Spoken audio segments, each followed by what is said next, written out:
Kasus penganiayaan terjadi di Batam, gegara beda pilihan Pilpres 2024. Seorang suami berinisial AJ memukuli istrinya berinisial NO karena tidak mau memilih paslon nomor urut 1 Anies Muhaimin. Peristiwa ini berujung laporan ke polisi.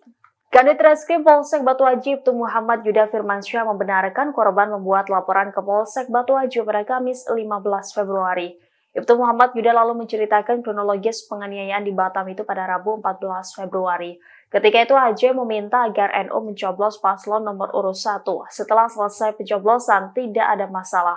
Peristiwa itu terjadi di kompleks pertokoan Cipta Prima, Aviarik, Kecamatan Batu Haji sehari setelah hari pencoblosan. Masalah mulai muncul keesokan harinya ketika suami menanyakan siapa sebenarnya paslon yang dipilih istrinya. Dengan spontan istrinya menjawab bahwa pilihannya adalah Capres nomor urut 02.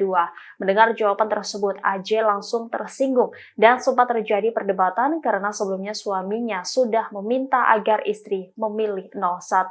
Istrinya yang merasa memilih sesuai dengan hati nurani menjawab bahwa banyak masyarakat yang antara suami istri beda pilihan.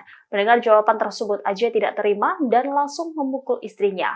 NO yang merasa teraniaya langsung membuat laporan ke Polsek Batu Haji. Ia pun berharap agar suaminya jera atas apa yang diperbuat. Download Tribun X sekarang, menghadirkan lokal menjadi Indonesia.